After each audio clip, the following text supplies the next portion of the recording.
যদি নিষিদ্ধ ছাত্রলীগের বিচার হয় তাহলে গুপ্ত শিবিরেরও বিচার হওয়ার প্রয়োজন আছে, কারণ তারাই এক সময় ছাত্রলীগকে পেট্রোনাইজ করেছে।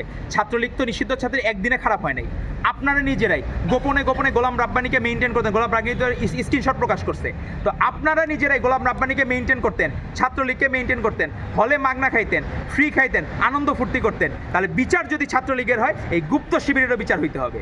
এবং তারা যে এই ধরনের মবে ইন্ধন দিচ্ছে প্রত্যেকেরই আপনার ব্যাকগ্রাউন্ড চেক করতে হবে, লিটমাস পেপার টেস্টের মতো প্রত্যেকের চেক করতে হবে যে তাদের অতীতে কী সংগঠন থেকে তারা এসেছে, তারা কি হঠাৎ করে এই শিবিরের যে এই হঠাৎ করে আবির্ভাব হইল, তারা কি আজকে হঠাৎ করে শিবির হয়েছে, না ছাত্রলীগ করে বৈষম্য বিরোধীর মাধ্যমে তারা শিবির হয়েছে, সেটা আমাদেরকে খেয়াল রাখতে হবে। কারণ আজকে যে এই জায়গায় আন্দোলন করতেছে, আন্দোলন সবাই নাগরিক স্বাধীনতা, যে কেউ যে কোনো বিষয়ে আন্দোলন করতে পারে, কিন্তু যৌক্তিক না অযৌক্তিক সেটা আমাদের। গণহত্যা যদি করতে হয়, শেখ হাসিনার কাছে সবচেয়ে বেশি সুবিধাভোগী কারা ছিল, তার কাছ থেকে সুবিধা বেশি কারা নিয়েছে।